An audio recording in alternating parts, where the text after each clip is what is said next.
নমস্কাৰ, মোৰ নাম ৰিংকু তালুকদাৰ। আজিৰ বিষয়টো হ'ল জাষ্টিছ ফৰ জুবিন। জাষ্টিছ মানে আপোনাৰ ন্যায়।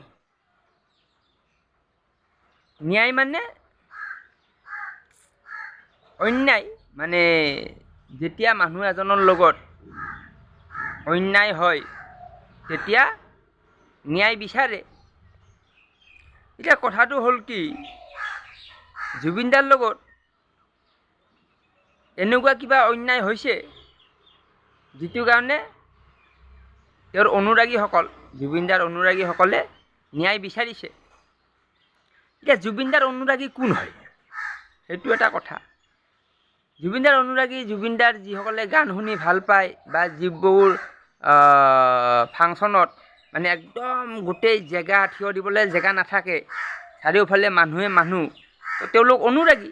সেইকাৰণে তেওঁলোকে ৰাতি 2টা বজাতো কেঁচুৱা লৈ মানে থিয় হৈ কিনে জুবিনক চাই থাকে, হয়নে?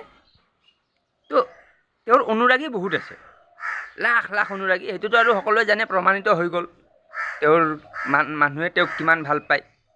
এতিয়া কথাটো হ'ল কি, তেওঁৰ লগত কি অন্যায় হ'ল, তো এই বিষয়ৰ ওপৰত অলপ বহলকৈ কথা পাতিব লাগিব।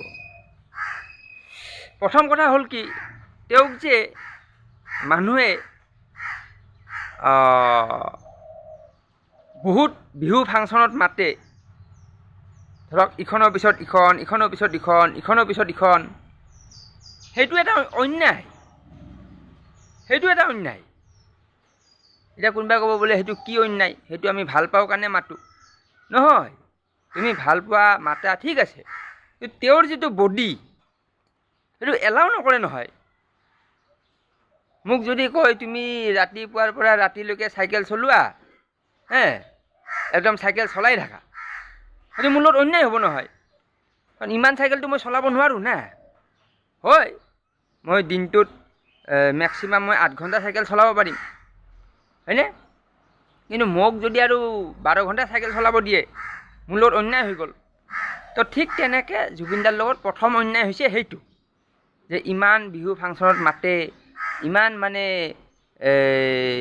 কামবিলাকত তেওঁক হেঁচা প্ৰয়োগ কৰে। আৰু এটা কথা, ইয়াত শেখৰজ্যোতি গোস্বামী কিন্তু এটা কথা কৈছে। তেওঁ কৈছে যে, ইণ্টাৰভিউত কৈছে, তেওঁ কৈছে যে মইতো দাদাৰ লগত আছোঁ, ময়ো অনুভৱ কৰিছিলোঁ যে দাদাক 2 বছৰৰ পৰা জিৰণিৰ প্ৰয়োজন আছিলে, তেওঁক মানে ভাগৰুৱা লাগে, কিন্তু তেওঁ ক'ব পৰা নাছিল। সেইটোও তেওঁ স্বীকাৰ কৰিছে। তেওঁ কৈছে যে মই বিচাৰোঁ, মানে মোৰ মনে বিচাৰে দাদাই জিৰণি লওক। আৰু আনফালে তেওঁ মানে সেইটো মুখেদি ক'ব নোৱাৰে। কিয় ক'ব নোৱাৰে?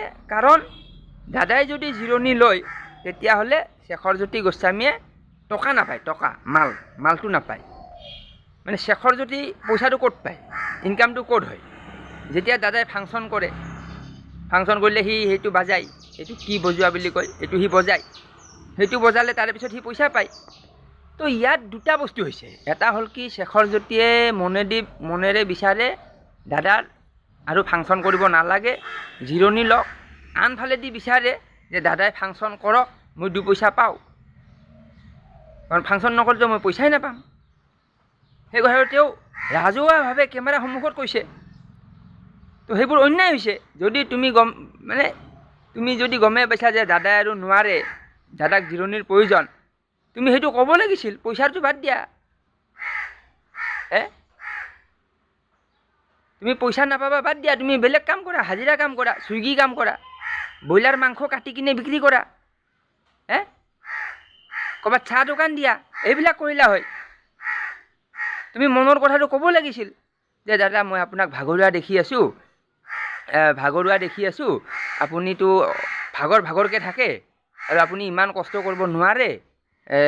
ঠিক আছে, আপুনি ফাংচন নকৰিলে মই পইচা নাপাওঁ, কিন্তু সেইটো মোৰ মানে বেলেগ কথা, পইচা নাপাওঁ, মই কিবা বেলেগ কাম কৰিম, ৰিক্সা চলাম, ঠেলা চলাম, কিবা কৰিম, কিন্তু আপুনি ৰেষ্ট কৰক, কৈ দিলে হয়। তো সেইটো এটা অন্যায় হৈছে।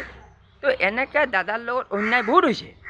এতিয়া বহুত মানুহে ভাবি আছে যে অকল ছিংগাপুৰ গৈছে, ডুবিছে, বিষ খুৱাই দিছে, সেইটো অন্যায় হৈছে। সেইটোতো হৈছে, তাৰে আগতো বহুত হৈছে। সেইবোৰ মোৰ ভিডিঅ'ত পাই থাকিব।